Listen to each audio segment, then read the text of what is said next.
Pripremite s nama medena srca s džemom od višanja. Prvo izmiješajte smeđi šećer, maslac, vodu, burbon, vanilija, šećer i med, pa ih utopite.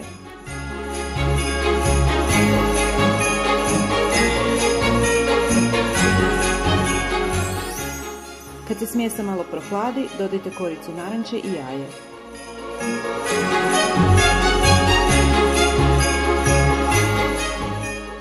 Zasebno izmiješajte bijelo i integralno brašno, začin za medenjake i prašak za pecivo, pa sjedinite smjesi.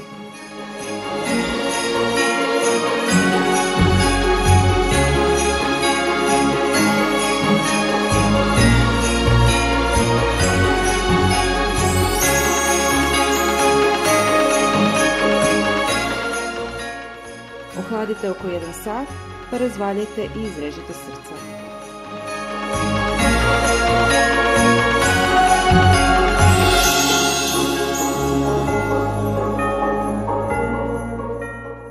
Na svako srce stavite pola žličice džema od višanja, pa poklopite drugim srcem. Dobro utisnite rubove, pa još jednom oblikujte izrezivačem.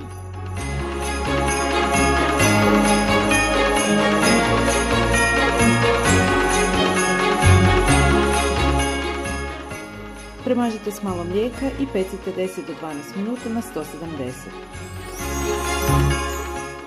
Ohlađene medenjake umačite u mješavinu otopljene čokolade i ulja.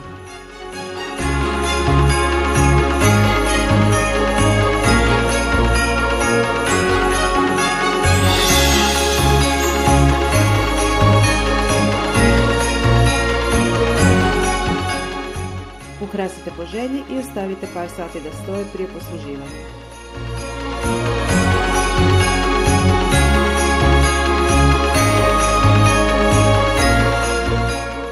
Dobar tek i sretni blagdani!